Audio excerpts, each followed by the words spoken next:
야곱의 생애는 두 단어로 설명이 됩니다. 첫째는 나의 삶은 나그네의 삶이었다, 그렇게 표현합니다. 사실 인생은 나그네입니다. 떠돌이죠. 순례자죠. 좀 고급스럽게 말하면 순례자고, 좀 촌스럽게 말하면 떠돌이고 그렇습니다. 여러분, 영역학이 이런 말이 있습니다. 우리는 이 세상에 잠깐 여행하다 가는 사람이죠. 여기가 영원한 나의 고향, 주소가 아니죠. 왜 사람들이 허무해하는가? 이 세상을 영원한 것으로 생각하고 착각하기 때문에 우리는 떠돌이지요. 야곱이 그렇게 말했습니다. 내 나그네 세월이라고 말했습니다. 두 번째, 야곱은 자기의 생애를 이렇게 말을 했습니다. 험악한 인생이었다. 산전수전을 다 겪었던, 인생의 몹쓸 경험을 너무 많이 한 거예요. 죽음에서 살아난 것이죠. 그러면 나그네였고 험악한 인생을 살았던 야곱에게 남은 것이 뭔가? 죽음 앞에서, 그 인생을 정리하는 앞에서 하나가 있습니다. 하나님의 약속입니다. 그가 결국 건진 것은 하나님의 신실함입니다. 나는 자격이 없어도 그분은 나를 버리지 않았고, 나는 실수와 허물이 많았어도 하나님은 나를 포기하지 않으셨고, 내가 무능한 노인이 되었어도 하나님은 나를 믿음의 조상으로, 축복의 조상으로, 하나님은 그 신실함을 버리지 않고 나를 축복해 주셨다.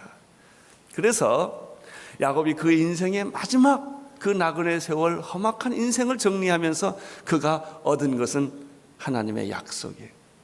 사랑하는 형제 자매 여러분, 여러분이 붙들 것은 하나님의 약속임을 믿으시기를 바랍니다. 하나님의 신실함, 하나님의 완전함, 하나님의 영원함, 하나님은 변하지 않는다.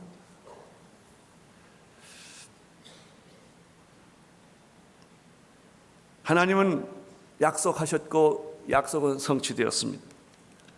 하나님은 야곱을 신비스러운 섭리 가운데 인도해 주었습니다. 하나님의 섭리, 상상할 수 없는 대역전 드라마. 겪는 고난에는 섭리가 있다. 고난에는 하나님의 비밀이 있다. 야곱이 또 하나 깨달은 것은 하나님의 인도하심이었다. 선하심과 인자심이 정녕 나를 따르리니. 야곱의 생애를 보면 하나님의 인도하심이 있어요. 여러분의 생애는 하나님의 인도하심이 있습니다. 잘 보십시오. 모든 것이 하나님의 인도함이었고 간섭이었습니다. 인도하심은 어디로 가는가? 채우심으로 갑니다. 하나님은 모든 필요를 채워주셨다. 너희 쓸 것을 채워주었고 먹고 입고 마실 것은 하나님이 풍성하게 채워주셨다. 할렐루야.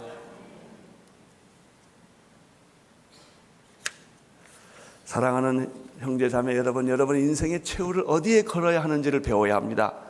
하나님의 말씀입니다. 약속의 말씀입니다. 축복의 말씀입니다. 주변 환경에 여러분의 인생을 걸지 마세요. 환경이 좋으면 축복받았다고 생각하고 환경이 나쁘면 축복을 못 받았다고 생각하는 것은 비성경적입니다. 그것은 세상 사람이 그렇게 하는 거예요. 환경이 좋거나 나쁘거나 결론이 좋거나 나쁘거나 우리는 하나님의 말씀을 붙잡고 내 인생의 결론을 내려야 합니다. 그러면 야곱이 어떻게 하나님의 말씀과 약속을 붙잡은 것을 할 수가 있는가? 그의 유언이에요. 유언 한마디, 유언 잘하고 돌아가세요. 유언 한마디. 며칠 전에 주일날 김한규 권사님과 자녀들이 제 방을 찾아왔어요. 그래서 자기 아들이 아버지한테 물었대요. 아버지는 구제와 선교 중에서 무엇을 중요하게 생각합니까? 그랬더니 구제가 우선이라고 그러더래요. 구제를 해야 된다고. 그러더니 또 한참 거의 돌아가실 즈음에는 선교가 중요하다고 말하더래요. 그리고 돌아가시기 하루 전에는 내가 죽으면 부조금이 들어올 텐데 이론 한 장 쓰지 마라. 지금 교회가 제일 중요한 것은 건축원금이다. 거기다 다 갖다 놔라. 그래서 4,300만 원인가를 건축원금 가지고 왔어요.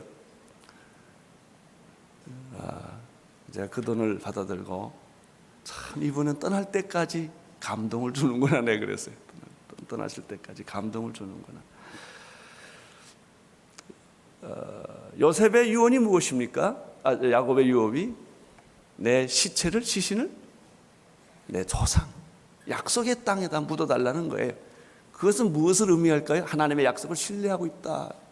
하나님의 약속을 신뢰하고 있다. 그의 인생의 결론은 하나님이다라는, 나는 하나님의 말씀, 약속에 의해서 내 시신이 그 땅에 가서 묻혀지기를 바란다 하는 거예요. 그 유언 속에 우리는 야곱이 하나님을 얼마나 신뢰하고 있었으며 하나님의 말씀을 얼마나 참 가슴에 두고 있었나 하는 것을 알 수가 있죠.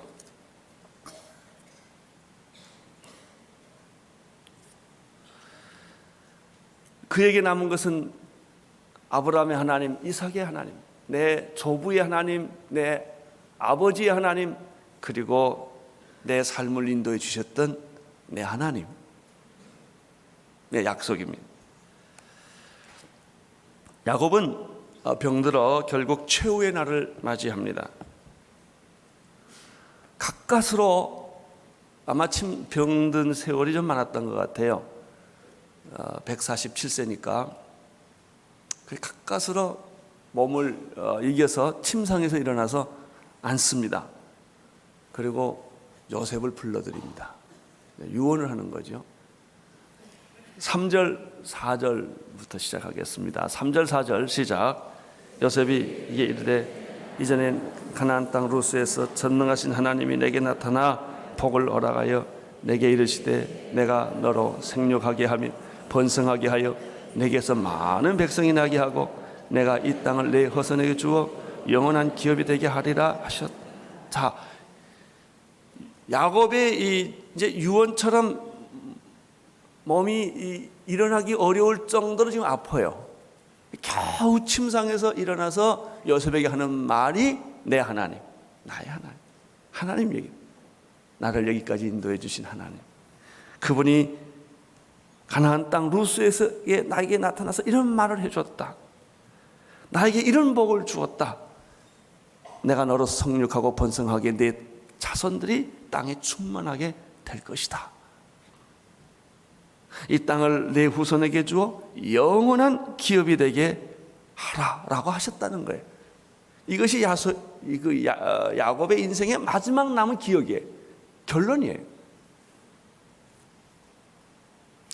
여기서 우리가 두 가지, 하나는 나의 하나님, 전능하신 하나님이라는 표현 하나 하고요, 복을 그분이 허락해 주셨다. 나는 예수 그리스도 안에서 여러분에게 영원한 복을 허락해 주심을 믿습니다. 생육하고 번성하게 했고 너희 자녀들이 축복받게 될 것이고, 그리고 이 땅에 내 후손을 주어 영원한 기업이 되게 해. 영원한 땅을 주겠다. 여러분, 영원한 땅이 어디 있어요? 영원한 기업이 어디 있어요? 그래서 이거를 너무 물리적으로 보면 안 돼요. 지상에 영원한 땅이 어디 있고 영원한 기업이 어디 있어요? 새하늘과 새 땅이지요. 아브라함을 주신 것은 수많은 자손을 주겠다는 것은 거기에 메시아가 있다는 얘기예요. 내가 너에게 복을 주겠다고 하는 것은 지상의 복뿐만 아니라 하늘의 복까지 가는 거예요. 땅의 복이 아니라 하늘의 복, 영원한 복, 여기까지 연결이 되어 있어요. 그래서 우리는 이 지상의 축복을 받으면서도 하나님으로부터 건강의 축복, 물질의 축복, 자식의 축복을 다 받으면서도 거기에 머무르지 않아요. 거기서 모르는 사람은 세상 사람이에요. 우리 그리스도인들은 그 축복이 천국까지 가고 있는 걸 알아요. 하나님께로 가고 있는 거, 영원한 축복이 거기에 계시록의 축복까지 표현은 안 하지만 그게 이렇게 연결되어 있어요. 그래서 우리는 허무하잖아요. 물질을 갖고 있어도 허무하지 않고요, 세상적인 것을 속에 살면서도 우리는 영원하고 연결되어 있기 때문에 그런 거예요. 5절 6절 보세요. 시작. 내가 애굽으로 와서 내게 이르기 전에 애굽에서 내게 낳은 두 아들을 에브라임과 므낫세는 내 것이라. 루벤과 시므온처럼 내 것이 될 것이요 이들 후에 내 소생이 내 것이 될 것이며 산업은 형의 명예에 의하여 함께하리라. 근데 이렇게 지금 이 노인이 앉아 있을 기력이 없는 노인이에요. 그 하나님을 지금 말하면서 아주 우리를 놀라게 하는 두 마디를 더합니다. 아주 오늘 충격적인 말을 두 가지를 합니다. 그 첫 번째가 뭐냐면 요셉 보고 두 아들을 데려오게 합니다. 요셉이 애굽에서 난 아들이 둘이 있어요. 므낫세가 큰 아들이고 에브라임이 둘째 아들이에요. 데리고 오더니 아주 이상한 말을 합니다. 네 아들을 내 아들로 입적시키겠다는 거예요. 그 이상하지 않습니까? 요셉이 내가 낳은 두 아들은 내가 루벤이나 시므온과 똑같이 생각하겠다는 거예요. 손자를 아들로 보겠다는 거예요. 아주 이거는 쉽게 말하면 정상적인 그런 발언이 아닙니다.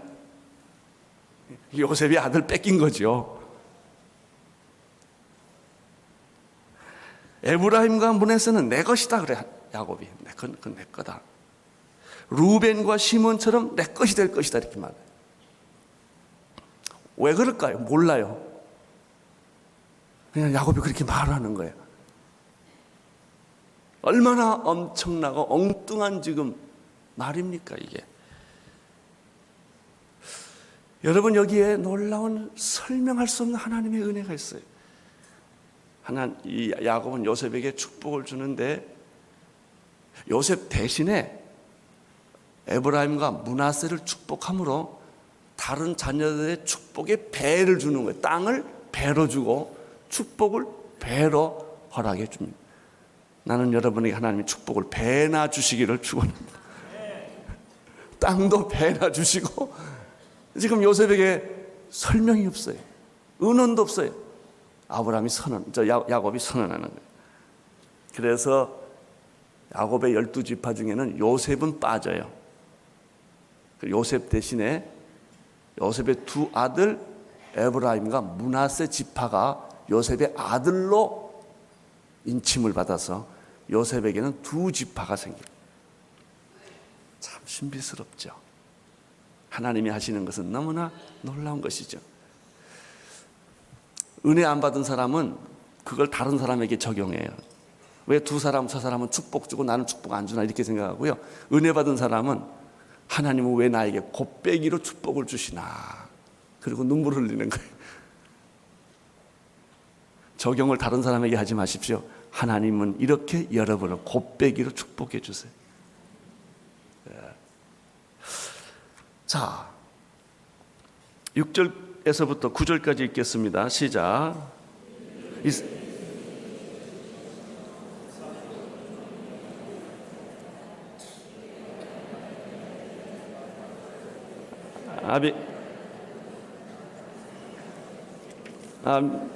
미안합니다. 6절부터 9절 8절에서 8절 9절입니다. 시작. 이스라엘의 요셉의 아들들을 보고 가로되 이들이 누구냐? 요셉이 그 아비에게 고하되 이는 하나님이 여기서 내게 주신 아들들이다. 아비가 가로되 그들을 이끌어 내 앞으로 나오라. 내가 그들에게 축복하리라.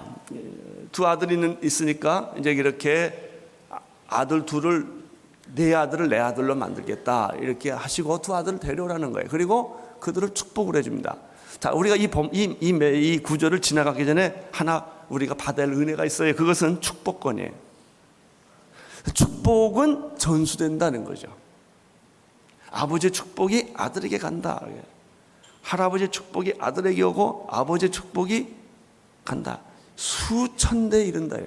축복은 수천 대 이른다. 저주는 3, 4대에 가지만 축복은 수천 대 이른다. 하나님의 축복은 전수되는 것이다. 그래서 하루에 한 번씩 너희 자녀를 축복하라는 말이 나오는 거예요. 아버지가 자식에게 줄 수 있는 것은 돈이 아니라 이 축복권이에요. 나는 오늘 여러분들이 자녀들에게 아버지의 축복이 임하기를 바랍니다. 야곱처럼 험악한 세월을 살았고 야곱처럼 나그네 인생을 살았지만은 하나님을 신뢰하기 때문에 그 아버지가 자녀에게 줄 수 있는 것은 바로 이 축복이에요. 내가 하나님의 축복이 나에게 하나님이 약속했던 그 축복이 너에게 임하기를 바란다. 안수하면서 축복을 해요. 우리가 여기서 배울 수 있는 거 있어요. 여러분 자녀의 머리에 손을 얹고 매일 부모는 안수하며 축복해야 합니다. 축복의 소리를 듣고 자란 자녀와 저주와 맨날 야단만 맞고 욕을 먹고 자란 자녀는 달라요. 여러분 자녀가 아무리 잘해도 잘못한다 하더라도 우리가 때릴 때도 있고 야단칠 때도 있지만은 아들이 느끼기에 아버지는 나를 사랑한다는 그 감정이 있어야 돼. 나를 때리고 야단치지만, 우리 어머니 날 때리고 야단치지만, 내가 달라는 거 다 안 주시지만은, 그러나 우리 엄마는 날 사랑한다, 이게 있어야 돼. 우리 엄마가 이붓 엄마가 아닐까? 좀 이상해. 이런 감정을 주면 안 돼요. 우리 아버지는 미쳤어, 이런 감정 주면 안 된다고요. 여러분 때릴 수도 있고 야단칠 수도 있어요. 그러나 그 아들이 느끼는 감정은 우리 하나님은 진짜야, 우리 아버지가 믿는 하나님은 진짜야, 이게 있어야 합니다. 우리 어머님이 믿는 그 하나님은 진짜야, 그 애들이 그런 말을 자기 입으로 해야 합니다. 축복의 전수, 축복받고 자란 사람 축복이 있을지어다. 우리 아그 나준성 목사님 행복하십시오, 이게 상표거든요. 저 사람이 행복하십시오. 그래서 나준성 목사님 만나면 항상 기분 좋아요. 내가 저 사람하고 지금까지 살아보니까 한 번도 부정적인 말을 그 입에서 나온 걸 내가 본 일이 없어요. 힘들다는 말을 표현 쓴 일을 못 봤어요. 저 사람은 항상 아침에 자다 깬 사람 같아. 내가 우리 나준성 목사한테 배우는 거예요. 언제나 긍정적인 말, 남을 축복하고 다른 사람을 행복하게 만들고 그런 거예요. 여러분, 내 혀는 축복을 말하기 위해 존재한다. 자, 그런데 이제 또 두 번째 깜짝 놀랄 만한 일이 또 생깁니다. 10절, 10에서 12절까지 보시죠. 10절에서 12절 시작. 이스라엘은 나를 인하여 어두워서 보지 못하더라. 요셉이 두 아들을 이끌어 아비 앞으로 나가니 이스라엘은 그들의 입 맞추고 그들을 안고 요셉에게 이르되 내 얼굴을 보리라고는 뜻하지 못하였더니 하나님이 내게 내 소생까지 보이셨다. 야곱이 말합니다. 나는 내 얼굴을 보리라고는 꿈에도 생각하지 못했는데 하나님은 내 아들까지 보여주는구나. 이 은혜, 이 감격, 축복을 전수해 주려면 은혜가 있어야 하고 감동이 있어야 합니다. 감격이 있어야 합니다. 그래야 그것이 축복이 되는 것이지, 내 자신이 불만스럽고 내 자신이 억울한 사람이 어떻게 남에게 축복을 줄 수가 있겠어요? 축복은 내가 흘러 넘쳐야 가는 것이지 내가 목마르면 다른 사람에게 축복을 전해주기가 어렵습니다. 나는 여러분의 삶이 날마다 감동이요, 풍성함이요, 감격이요, 은혜요. 하나님, 나는 얼마나 감사한지요. 꿈에도 볼 수 없었다고 생각했던 요셉만 보여줄 뿐만 아니라 웬일입니까? 요셉의 아들까지 보여주시니, 이제 이런 얘기 아니겠습니까?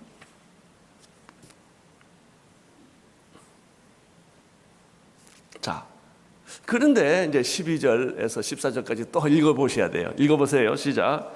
요셉이 아비 무릎 사이에서 두 아들을 물리고 땅에 엎드려 우스로 에브라임 이스라엘 좌수를 향하게 하고 좌수로는 므낫세를 이스라엘 우수를 향하게 하고 이끌어 그에게 가까이 두니 이스라엘이 우수를 펴서 찾아 에브라임의 머리에 얹고 좌수를 펴서 므낫세의 머리에 얹으니 므낫세는 장자라 팔을 어금맞겨 앉았더라. 이 12절에서 나오는 말 가운데 내 눈에 들어온 말이 뭐냐면 요셉이 아비 무릎 사이에서 두 아들을 물리고라는 말이에요. 참 그 그림을 그려보세요. 요셉이 아버지 무릎 사이에 두 아들이 있었다. 얼마나 참 아름다운 모습입니까? 그리고 요셉은 이제 두 아들을 이렇게 아버지 야곱이 있고 내가 있으니까 내 우수로는 에브라임을 두고 야곱의 좌수 왼쪽 손에 있게 되겠고 또 요셉의 좌수에는 야곱의 우수 쪽하고 이렇게 맞지 않겠습니까? 그래서 야곱의 입장에서는 오른쪽에는 므낫세가 있게 하고 왼쪽에는 에브라임이 있게 이제 각본을 짜서 이제 야곱이 이렇게 아버지한테 데리고 갔어요. 왜냐하면 눈도 어둡고 기운도 없고 그러니까 이제 이렇게 해서 이놈은 큰 아들이니까 오른손으로 축복해 주시고 얘는 둘째니까 왼손으로 축복해 주십시오. 구약에서는 오른손은 더 큰 축복을 의미합니다. 그랬더니 앞을 못 볼 줄 알고 기운도 없고 생각이 희미할 줄 알았던 이 노인네가 갑자기 손을 싹 바꾸는 거예요.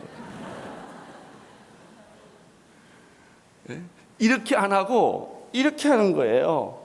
그래서 오른손으로는 차남인 에브라임의 손으로 얹고 왼손으로는 장자인 므낫세의 손으로 얹고 축복을 하는 거예요.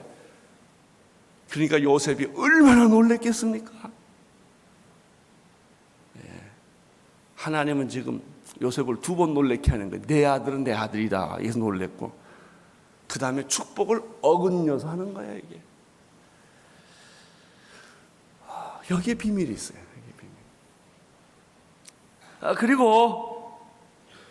그리고는 야곱이 말이죠. 모르는 척하고 그냥 축복해버리는 거예요.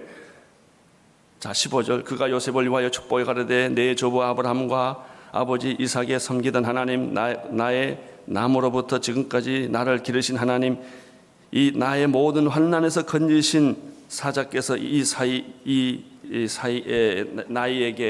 나에게 축복을 주시며 아들로 내 이름과 내 조부 아브라함과 아버지 이삭의 이름으로 칭하게 하시오며 이들로 세상에서 번식하게 하시기를 원하나이다. 그리고는 딱 축복을 해버리는 거예요.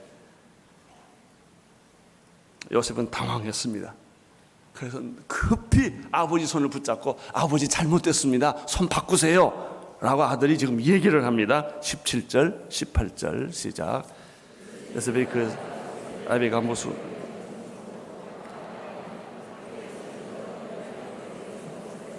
그 아비에게 이르되 아버지여 그리 마옵소서 이는 장자니 우수를 건물에 얹으소서. 그러나 요셉은 아버지의 뜻을 몰랐던 거예요. 야곱이 실수하고 있다고 생각을 한 거예요. 그래서 야곱의 손을 바꿔주려고 한 것이죠. 19절 야곱의 얘기를 보세요. 의외로 야곱은 머리가 총명하고 말짱합니다.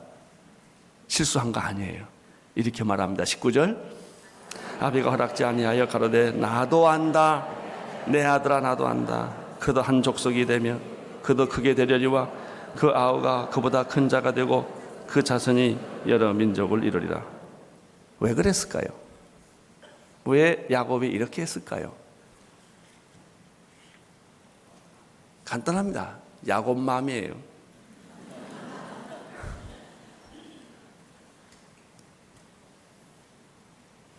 하나님 나라에서는 장자도 차자도 없다는 얘기예요. 세상에서는 자꾸 서열을 따져요. 너는 장자고 너는 차자고. 하나님 나라에서는 차자가 장자 될 수도 있고 사람은 자꾸 패가르게 편가르게 해요. 그렇게 해서 자꾸 갈라놔요. 싸움 붙여요. 세상의 질서는 상하 질서예요. 하이어라키예요. 하나님 나라는 네트워킹이에요. 이 높거나 장자냐 차자냐 그럼 맨날 싸워요. 에서와 야곱이 그거 아닙니까? 쌍둥이인데 먼저 나왔다는 이유로 형이고 늦게 나왔다는 동생이에요. 먼저 나왔기 때문에 상속을 많이 받아야 되고 늦게 나왔기 때문에 상속을 적게 받는다. 이해가 되지만 감정적으로 해석이 안 되고 지가 뭔데 이런다고. 형이 지가 뭔데 이런 감정이 자꾸 생기는 거죠. 야곱이 손을 싹 바꿨어. 여기서 우리는 하나의 비밀을 알 수가 있죠. 하나님 나라는 상하관계가 아니다. 세상 질서가 아니다.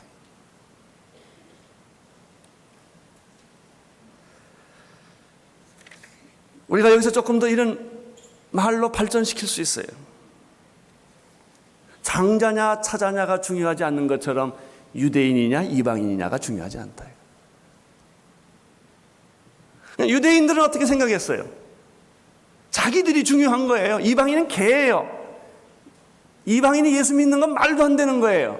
구원받는다는 건 말도 안 되는 거예요. 구원은 우리의 독점인데 이게 유태인 이스라엘 백성들의 오만 아니었습니다. 사도행전을 보십시오.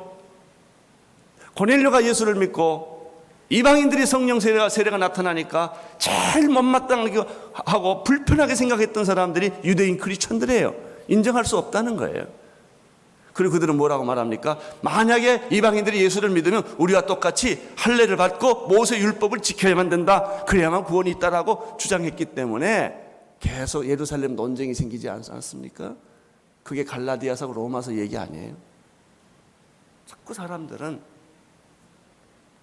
이렇게 패가르기를 하고 상하관계를 만들고 네가 내 종이냐 내가 내 종이냐 이걸로 어떤 세상의 가치를 만들고만 이러는 거예요.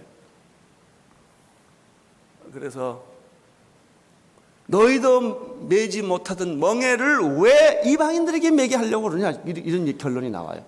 야고보하고 베드로가 이런 결론을 내리진 것이죠. 여러분 하나님 나라는 상하관계가 아니에요. 우리는 다 형제요 자매예요. 목사님이 제일 앞에 있고 그 다음에 장로님이 있고 세 번째 평신도가 있지 않아요. 우리는 다 한 형제 자매예요. 하나님 나라에서는 하나예요. 제가 제일 좋아하는 말씀 중에 하나는 누구든지 주의 이름을 부르는 자는 구원을 얻으리라. 할렐루야. 먼 데 있는 백성까지 하나님은 자기 자녀로 삼으시는 줄로 믿습니다. 사랑하는 형제자매 여러분, 여러분이 교회 안에서 상하관계 만들지 마세요. 높고 낮은 거 없습니다. 우리는 다 그리스도 안에서 한 형제요, 한 자매요, 동역자일 뿐입니다. 그때 교회는 편안해지고 서로 협력하고 서로 사랑하고 이런 공동체가 만드는 거예요. 세상에 계급이 있으니까 교회도 계급을 만들더라고요. 세상에서 유명한 사람 교회에서 유명하게 대접하더라고요. 잘못된 거예요. 또 세상에서 유명한 사람들은 교회 오면 자기 유명하게 대접 안 하면 굉장히 기분 나쁘게 내가 누군데 그 사람들은 걸음걸이부터 다르잖아요. 눈도 약간 사파리 같아. 항상 잘났다 이거예요. 나는 대접받아야 된다 이거예요. 이것이 사람에게 얼마나 많은 상처를 줘요. 이 상하관계가 얼마나 사람을 비굴하게 만들고 얼마나 사람을 오만하게 만들어요. 예수님은 그러지 않으셨어요. 그는 하나님의 아들이셨지만 인간의 몸을 입고 사람처럼 오셨고 죽기까지 순종했던 모습. 그래서 낮은 데로 임하소서. 우리는 가난한 자들, 병든 자들, 세상에 힘없는 사람들과 함께 공존하는 데가 교회라 말이죠. 사랑하는 형제 자매 여러분, 오늘 하루 멋지게 삽시다. 기쁘게 삽시다. 사람을 섬기며 삽시다. 하나님의 나라는 이런 것입니다.